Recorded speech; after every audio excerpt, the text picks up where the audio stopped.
Certified ethical hacker. Now first, introduction to ethical hacking.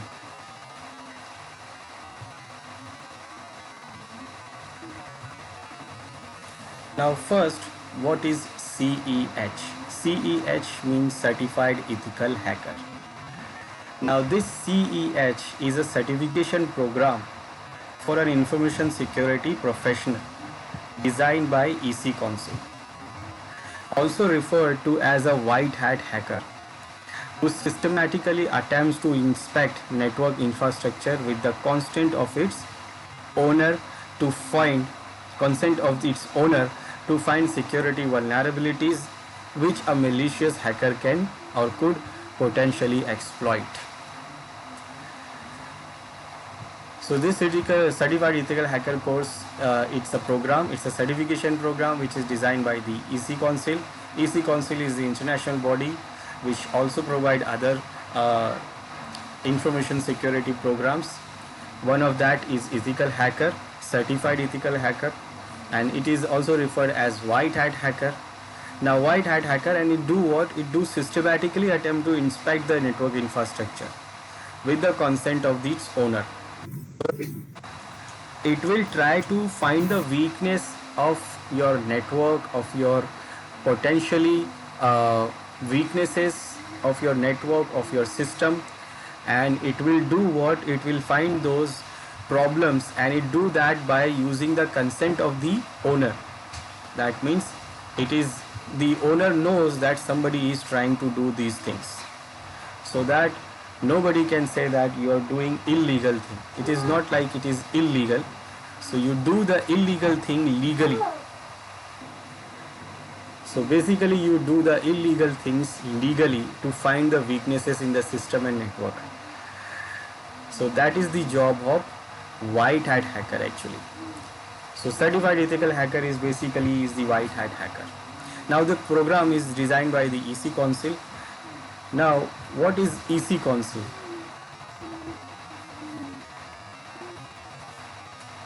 This EC Council, what is EC Council? So EC Council is the International Council of Electronic Commerce Consultant, and is an American organization that offers the cybersecurity certification, education, training and services in various cybersecurity skills. EC Council is headquartered in the Albuquerque, New Mexico, and has certified over 237,000 professionals from 145 different countries. Now they have these different certification paths, where you have the core certification, which is Certified Network Defender, which is the base, which is the core of the all certifications of EC Council. Then next is what? This certified ethical hacker, which is we are going to do. So this C&D is actually only the theory thing. Here in certified ethical hacker, it is the practical thing, and we are having practicals here. Then next level is security analyst, that is EC Council certified security analyst. Then you have, this is advanced level, and this is expert level. Expert level when you will do LPT, that is licensed penetration tester, and this is for the like masters, you are doing masters, and this is what the expert level. And these all different certification programs designed by the EC Council. So this is what the EC Council is. Now the first thing we see is the information security overview. First, internet is integral part of business and personal life. Just take an example, what happens online in 60 seconds, just 60 seconds. So within just 60 seconds, you can see here in this chart, in this pie chart, you can see that Twitter has 448.8k tweets within 60 seconds. This Facebook is get 3.3 million posts are uploaded. YouTube get the over 500 hours of videos uploaded. WhatsApp get 29 million messages sent. Google 3.8 million searches. WordPress 1.4k posts. Email 4.149.5k million, including spams also. Netflix get access of 87k hours of video watched, 210k snaps, 2 million minutes of calls on Skype, 800k files uploaded on Dropbox, 65k photos uploaded on Instagram. So within a 60 seconds, only a 60-second, how much network traffic is generated over the internet. Now this is why the security is very important for us, because lots of things are happening on internet, lots of things are happening on network. Before network, before the network, actually everything was on paper, everyone was working on paper. So for security, we just have to secure those papers. Now if somebody wants to hack or somebody wants to get the information, secret information from them in old days, so what they have to do, they have to thief, they have to steal those papers from the office. They have to get into the office's building, they have to go into the locker, and they have to break the locker, they have to get the papers and then run away. But now what happens, because of the network, now everything is, or mostly all the things are going on to the network. Users don't have to go to the office to work. The office came to home. They connect their offices through their home. They get their job, they get their job done from the home. That means everything is on network. Now more and more you're going on to the network, the chances are getting more to get a problem of security. Now if you want to get some information, you don't have to get into the building of the organization, you don't have to get to the locker, you don't have to break any locker to get any file. You can get it from sitting on your home, because it is on network. So securing your data and securing your information is most important thing in nowadays.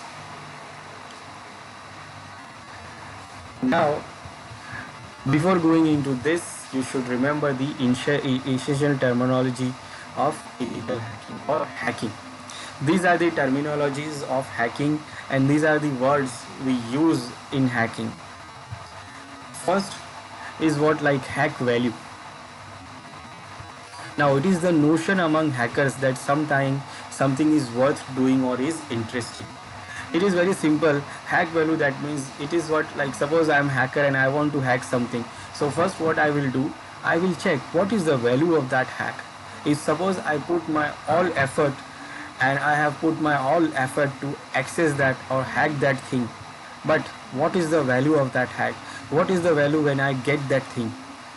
How what I will do with that thing? That is very important, and it is the hack value. Hack value, when you say, that means you're saying about what is interesting about what you're hacking. Then you have vulnerabilities. Now you will see this terminology many times. It is called vulnerability. This means what, the existence of a weakness, design or implementation error that can lead to an unexpected event compromising the security of the system.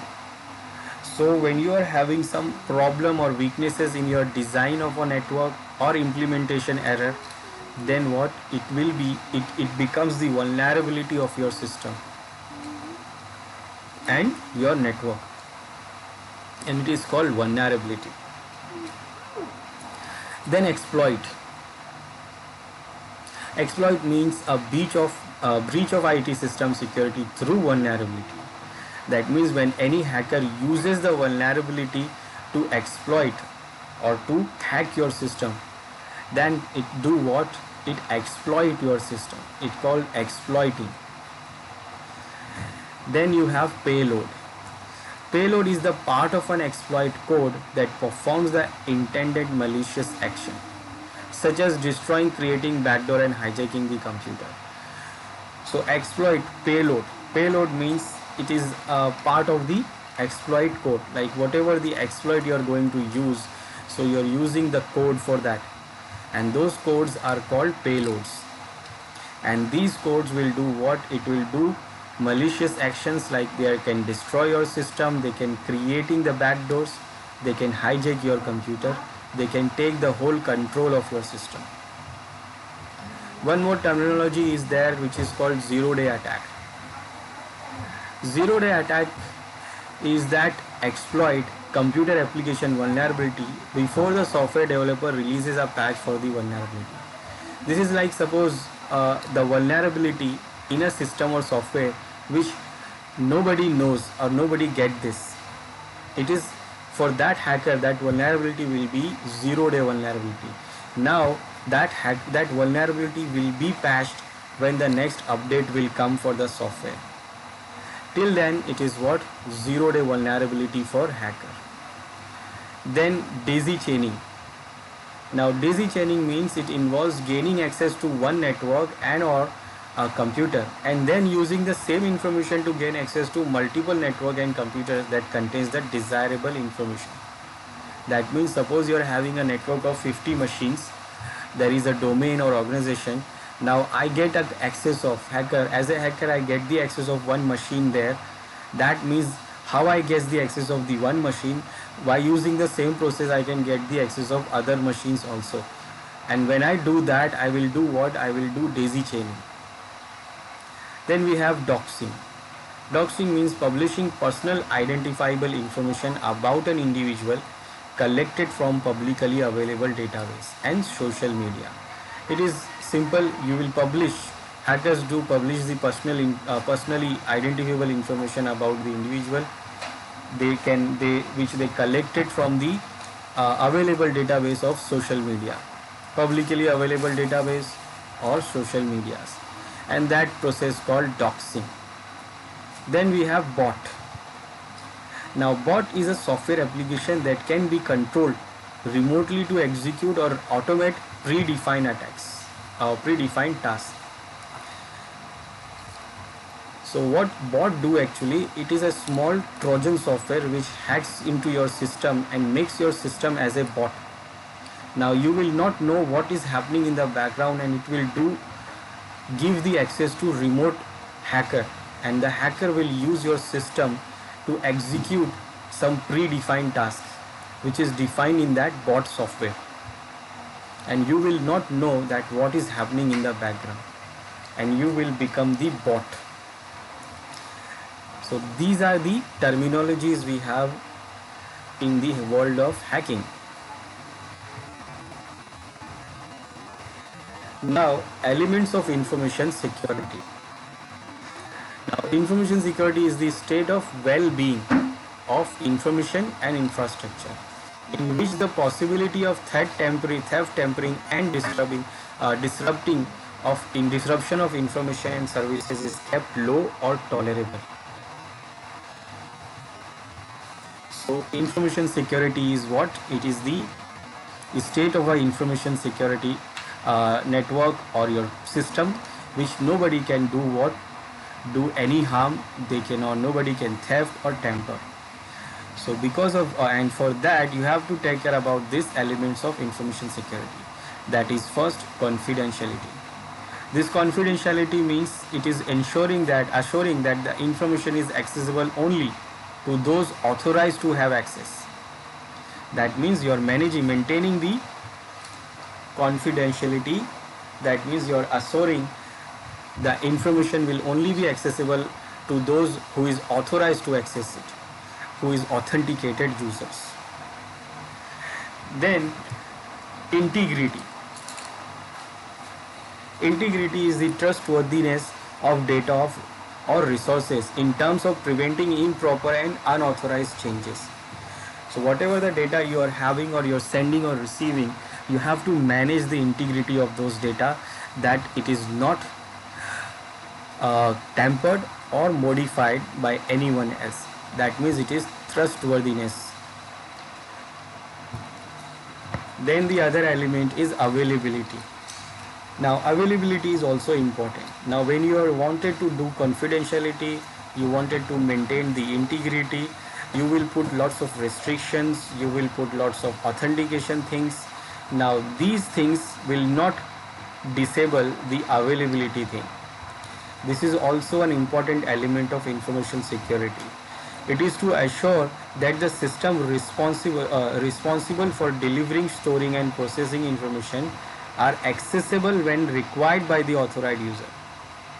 That means we should not put the restriction as too much restriction, so that the user who's wanted to access the resources or data, it is not able to access it sometime. So availability is also an important element of information security, that the data must be available when the authorized user wants to access the data. Remember, authorized users. Then authenticity. Authenticity is referred to the characteristic of a communication document or any data that ensure that quality of being genuine. So whatever the data will be provided to the users, authenticated users, it must be authenticated. So we have to make sure the data which is our user is getting or sending, it must be authenticated or authenticated data. Then non-repudiation. This guarantee that the sender of a message cannot later deny having sent the message, and that the recipient cannot deny having received the message. This is called non-repudiation. That means when you send any mail to someone, you will not able to deny that you have not sent it, and the receiver is not able to deny that he has not received the mail. So making sure these non-repudiation is also information security important element.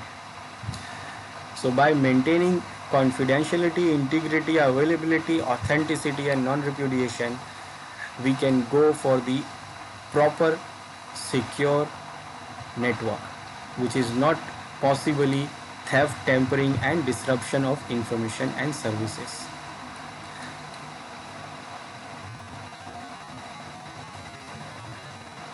Now the security, functionality and usability triangle.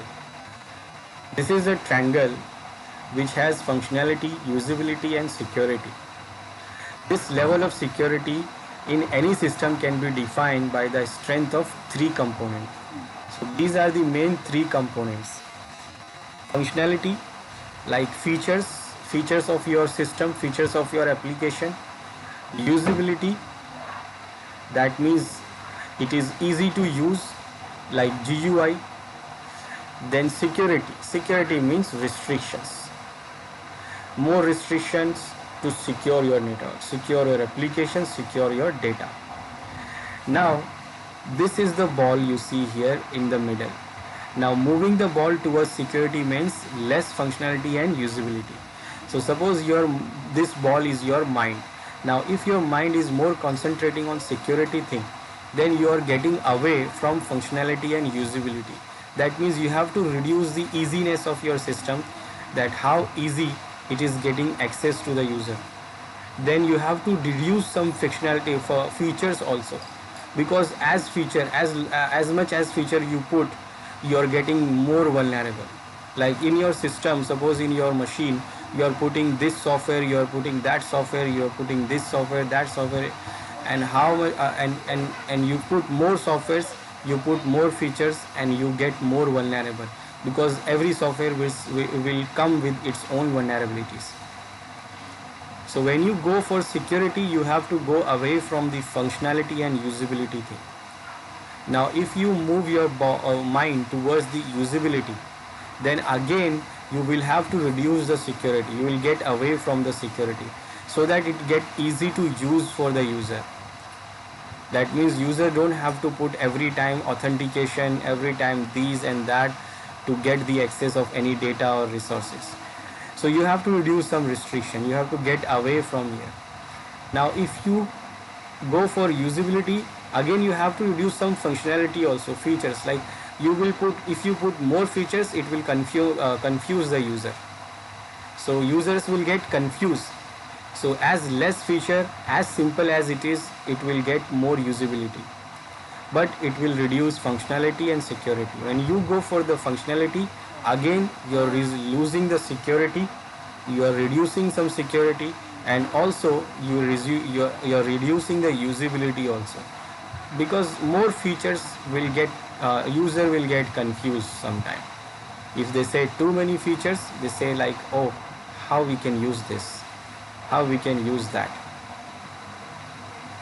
So to put a proper secure environment, proper secure system, we have to make sure that what we have to do with this triangle thing, we have to think about this security, usability and functionality triangle. Now remember, it depends on the requirement of the organization, what they require. Some organizations require more usability, more easiness, but we have to make sure the security and functionality also. Someone wants more functionality, then we have to make sure that usability is also there and security will also be there. Some organization wants to have more security, so we have to maintain more secure with functionality and usability. So it depends on what the organization wants from us, but security must be there.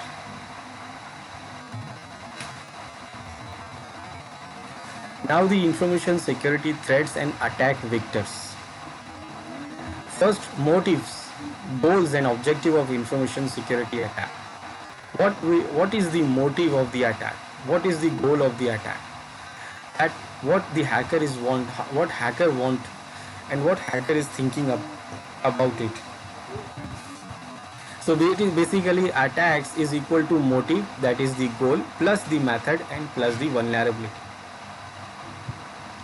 So if you are having the vulnerability and method and goal, you will get the attack.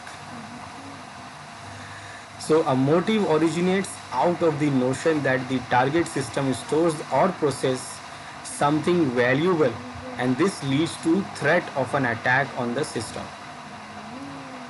So if the system is getting some important information, it is storing or processing some important information, then there is more chances of having the attack on that. Then attackers tries various tools and attack techniques to exploit the vulnerabilities in a computer system or security policy and controls to achieve their motives. So attackers tries various tools.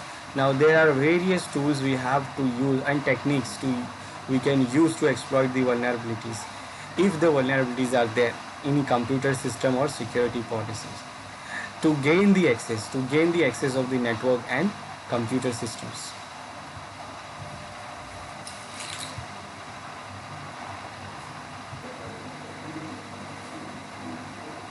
Now motives behind information security attacks. These are the motives behind the attack. First, disturbing the business continuity. Now someone wants to disturb your business continuity, then they will do what? They will attack on your system. Now who will do? Your rival. If you are having a rival businessman or businesses, they will try to disturbing your continuity, to disturb your business. So they can do attack on your system. Then information theft and manipulating the data. If they want to information theft, they want to manipulate data, they can do attack. Creating fear and chaos by disturbing the critical infrastructure. So by disturbing the critical infrastructure, they can create chaos and create the fears also. This is also the motive sometime to do what? Attack. Financial loss to the target. Now sometimes attackers don't want to gain anything. They just want to harm someone. They just want to destroy someone. So they can do this for financial loss to the target also. Then propagating the religious or political beliefs. This is also when some group of people or some people do what they want to spread their ideologies, their political beliefs. They want to force someone their political or religious belief. So they can also do attack. Achieving state military objectives. This is to gain the access or military objectives of other country. So these countries do attacks to achieve these status of the military objectives also. So though also do the attack. These are the also motives. Damaging the reputation of the target. To do the attack, to disrupt the business, to damage the reputation. Damage the reputation, suppose the YouTube is down. If it is down for a whole day, then the reputation for the YouTube will be weak. They can destroy the reputation. Now taking the revenge. They will destroy the reputation. Why? They want to take the revenge. So taking the revenge is also the motive. Demanding the ransom. This is also the motive to gain some money from someone. So hack them and want them to have ransom. Ask them to pay money to release the data. So they can do this for demanding the ransom also. These are the common motives we have for having the attacks on system.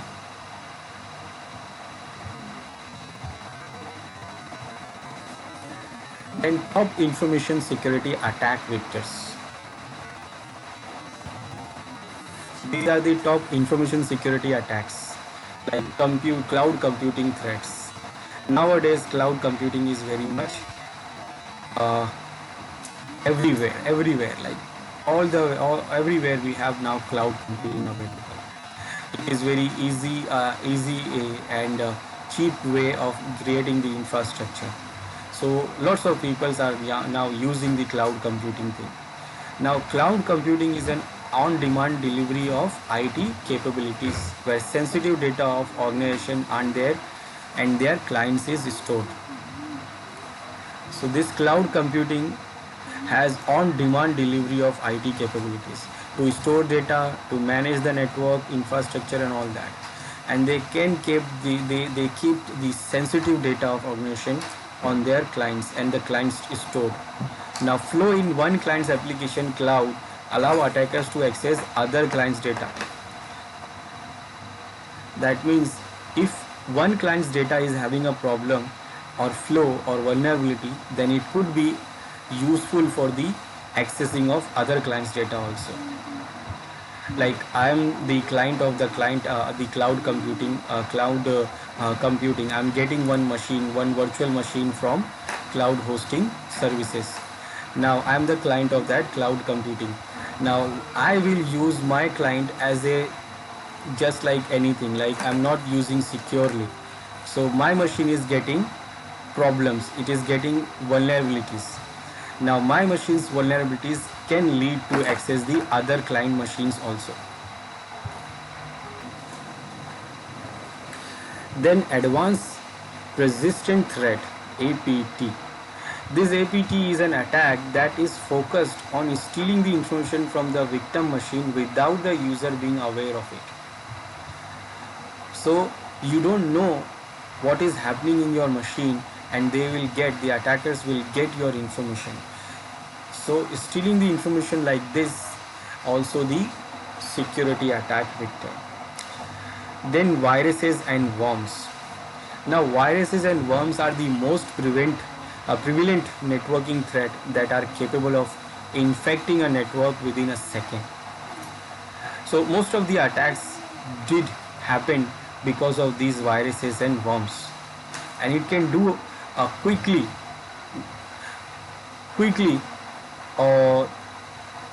infect your system or network very quickly, and it can steal your information and can harm your system.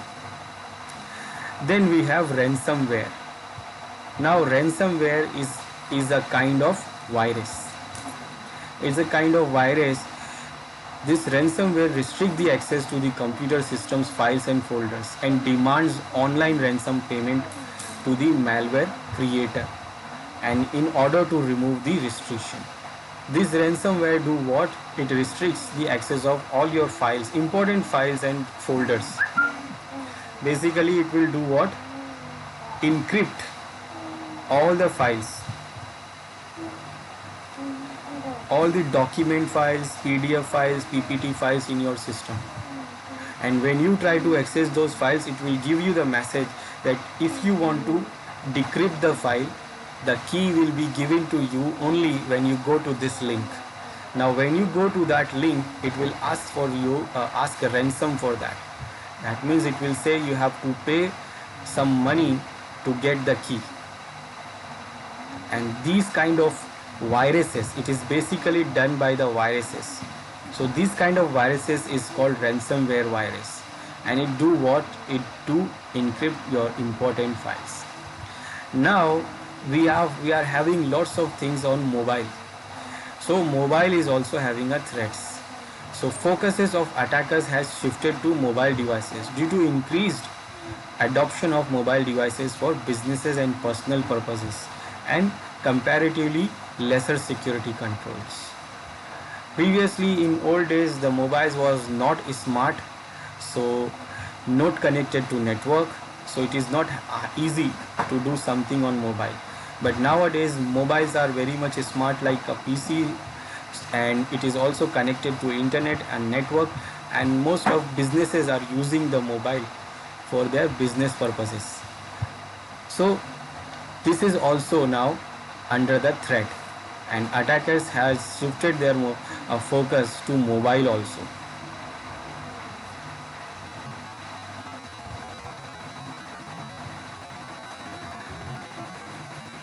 Then we have botnet. Now botnet is a huge network of the compromised system used by an intruder to perform various network attacks. Now remember, bot was the small software which makes your machine as a botnet.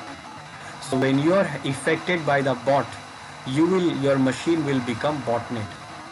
Now these botnet can do use to do the large number of attacks, or you can say in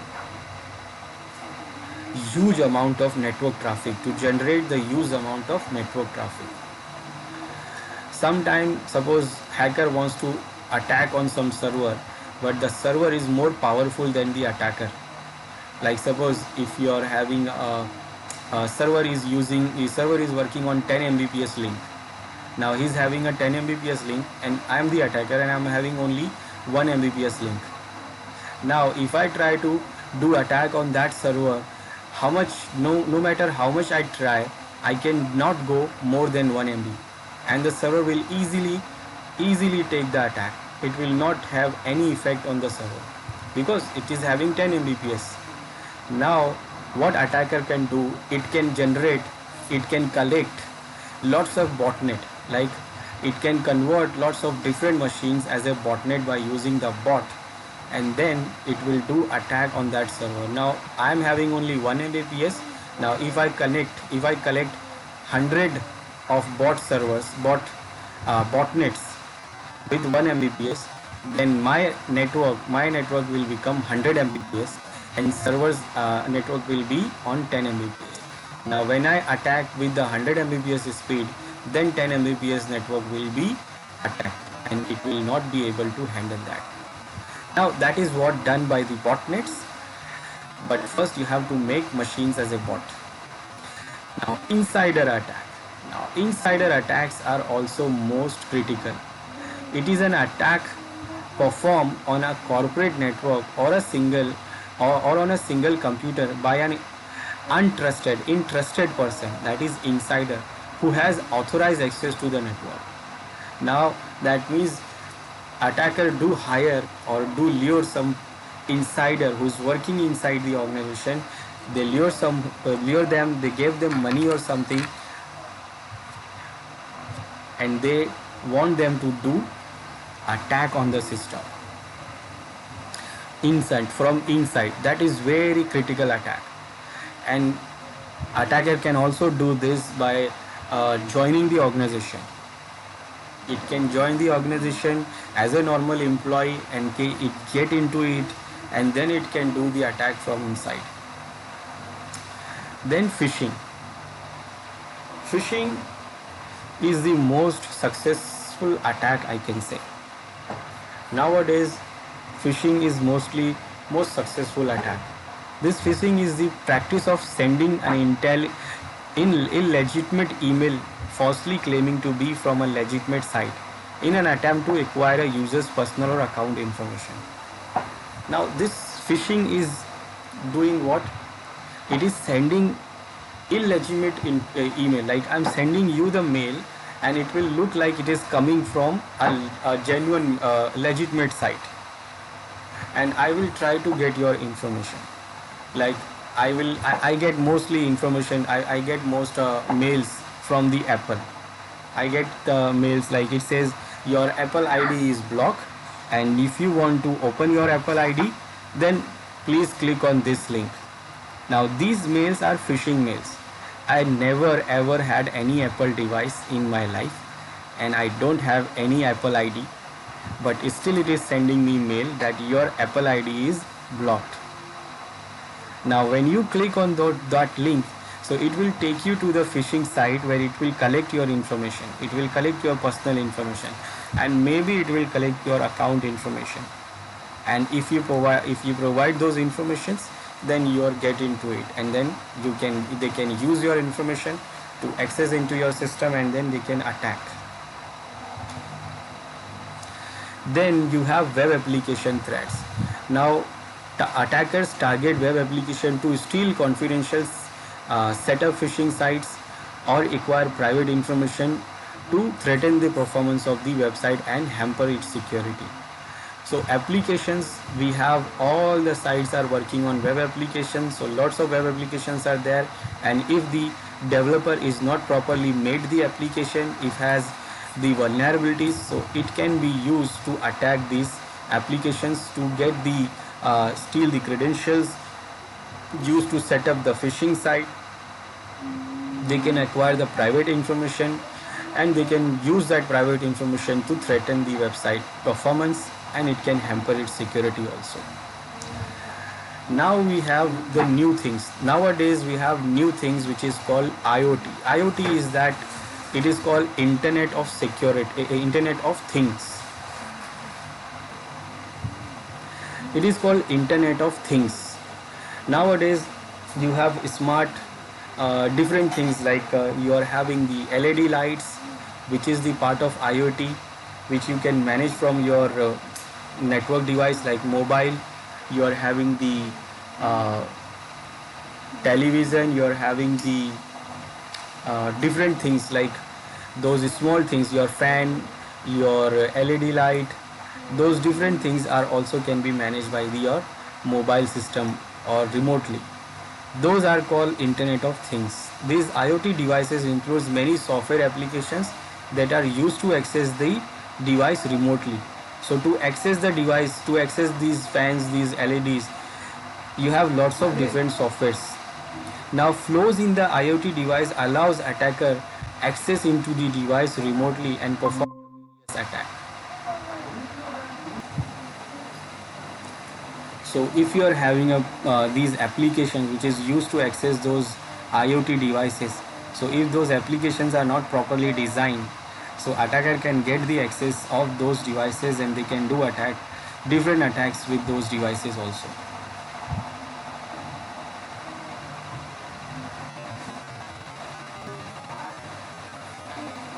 Now these are the different security threats categories: network threats, host threats, and application threats.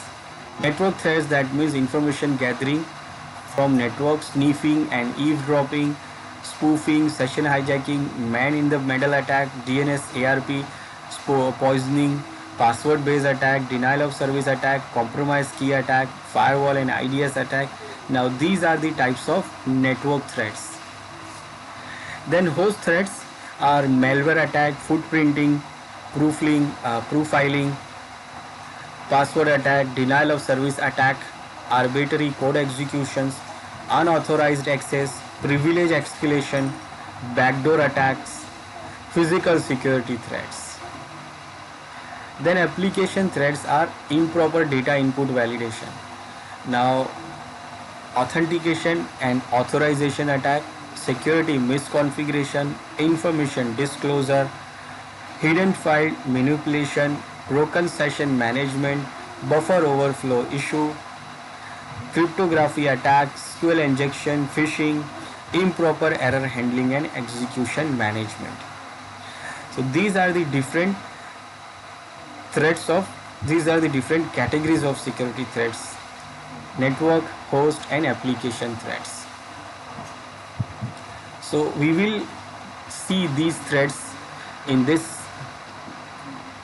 CEH course. We will see these what are these different threats and how we can secure or how we can do these threats. We will see in detail. Then types of attack on system. On a system, operating system attack.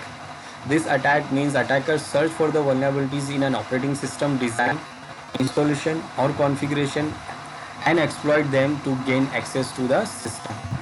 OS vulnerabilities, that is buffer overflow vulnerabilities, bugs in operating system, unpatched operating system. So if attacker has these vulnerabilities, then it can use that vulnerabilities to do the operating system attack. Misconfiguration attack. Misconfiguration, that means misconfiguration vulnerabilities affects web servers, applications, platforms, databases, networks, or frameworks that may result in illegal access or possible owning of the system. Now misconfiguration, as the name it says itself, that if administrators has misconfigured the things, it has not configured properly, like where it is not have to give the permission, it has given the permission to someone, read permission or something, or write permission, then they can use those to do the misconfiguration attack. When they use it, it is called misconfiguration attack, and it can result in illegal access, and also they can own your system. They can own your system and you will lose your access on the system. Application level attacks. These attacks exploit the vulnerabilities in application running on organization and information system to gain unauthorized access and steal or manipulate data.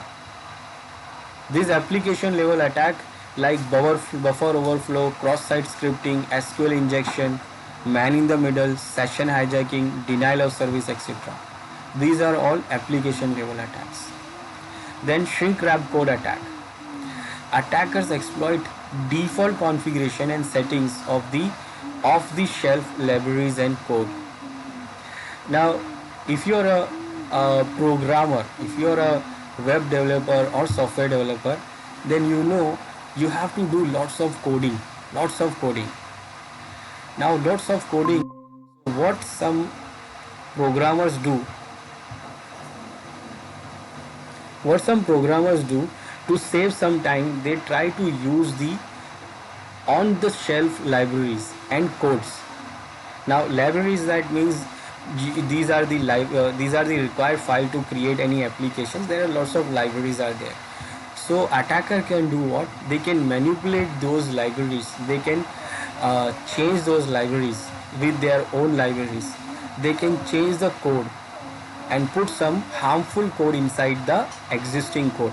Now suppose I am the programmer, I want to design a program and I have to code 10 pages of coding.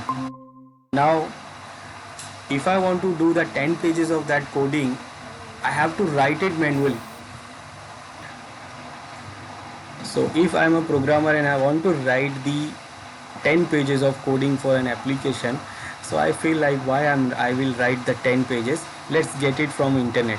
So I'll go to the Google, I search to the code, like I need the sample code for something, and suppose I find somewhere there, I see I will not see the whole code, I just read briefly and it says okay, I think okay, it is running, it is okay, and I will use that code to create my application. Now the problem comes when these codes are designed by some hacker. So if the code is designed by some hacker, so what it do actually, it put some vulnerable lines in that code. It will hide those lines in those codes. So when you normally see the code, you will not guess that there is some harmful lines are there. Now you use that code or library to create your application, that means your application is also vulnerable. So this is called shrink wrap code attack. So for this, attackers do what? They design a code for the common use or the common libraries. They design the common libraries with the malicious code. So if anyone uses those libraries or code, they can get a problem. They can get the vulnerability in their applications. So it is recommended for the application developer that don't use these uh, codes available on internet. If you using it, read it properly, check it properly. Otherwise you will get the vulnerability without knowing. You don't know, and you will still get the vulnerability in your system.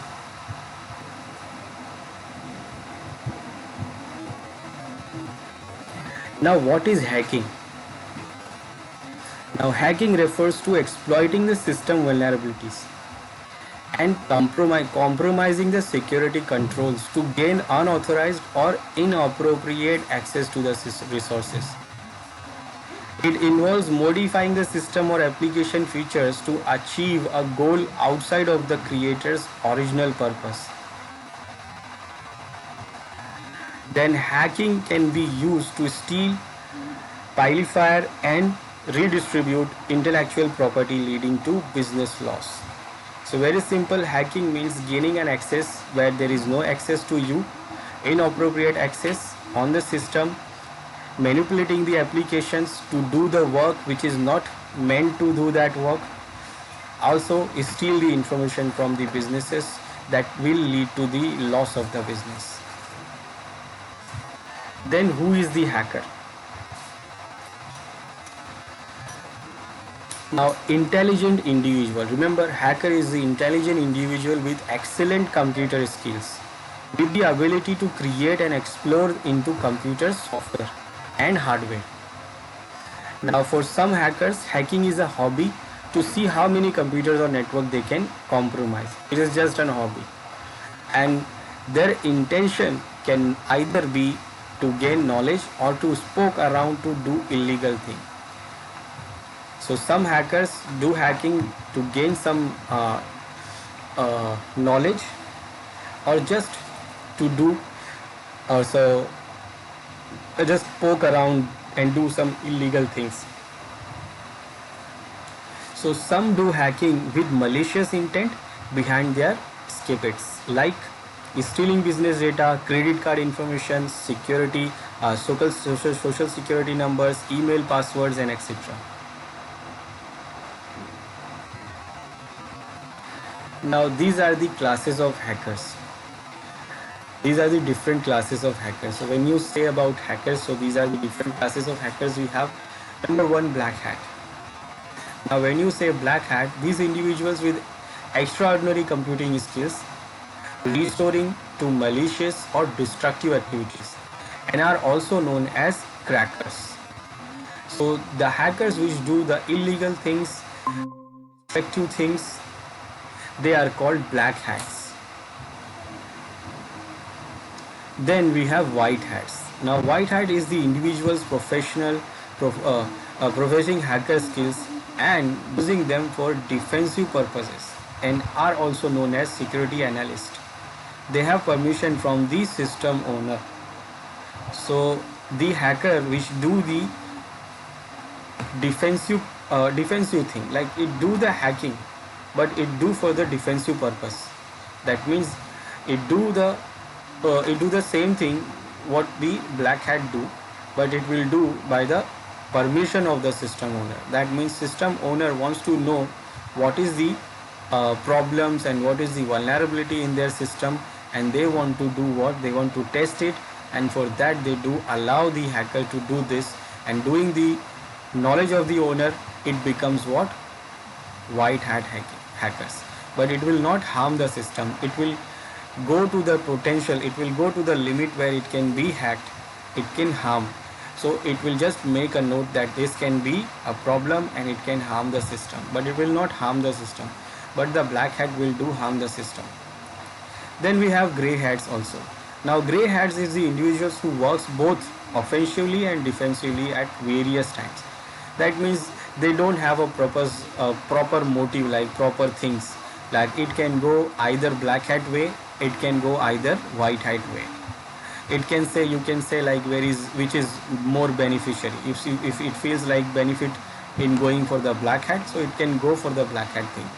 And if it sees that the more benefits is to go with the white hat, then it will go with the white hat. It can go either side. Then there is a suicide hackers. Suicide hacker is the individuals who aim to bring down critical infrastructure for a cause and are not worried about facing the jail term or any other kind of punishment. These are kind of hackers who is politically motivated or religiously motivated hackers, which do what they just do the hacking. They don't think about the consequences of that. They will get the punishment, they will get the jail. They don't think about this. They just know that I have to follow the cause, I have to complete the cause, I have a cause and I have to explain it. It is like a suicide hacker. Then there is one more class of hacker. It is called script kiddies. These unskilled hackers who compromises system by running scripts, tools and software developed by real hacker. That means he's not having any knowledge, and he's not having any knowledge, he's not doing anything by itself. They do try to hack the system by using the already available and already created tools and script from the other hackers.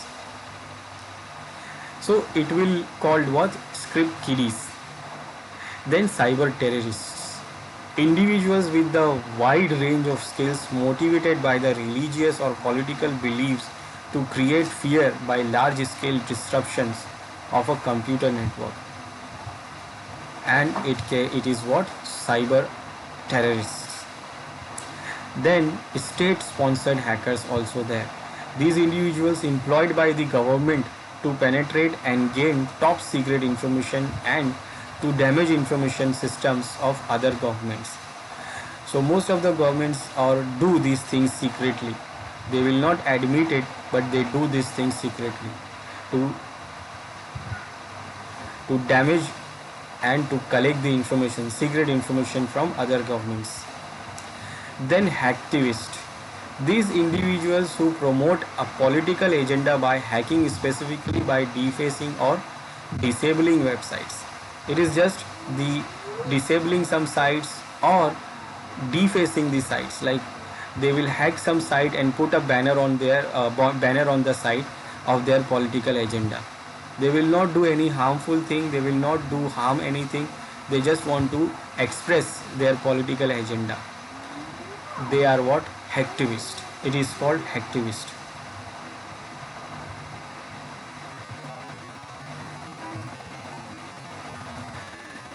Now, in the hacking concept, this is the phase of hacking. Now, when I say hacking, then it is not a single tool which I can explain and you will do the hacking. You will start doing the hacking.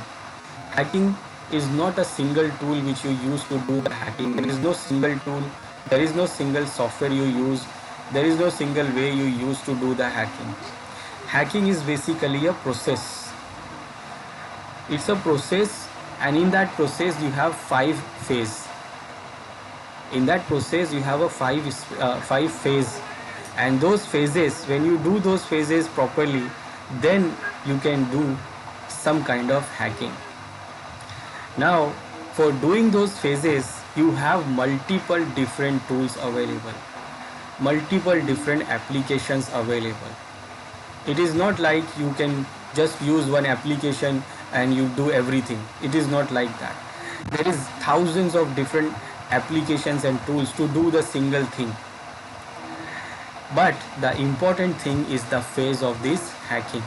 These are the 5 steps or 5 phases we have for doing any kind of hacking.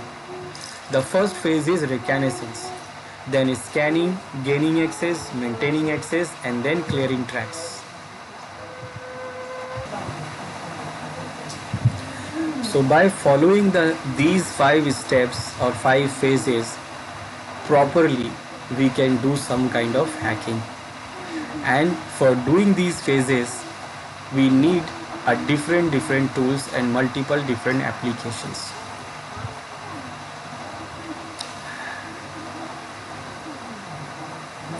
Now, the first phase is what? Reconnaissance, and the second phase is scanning, gaining access, maintaining access, and clearing tracks. Now, these phases we will see in next lecture.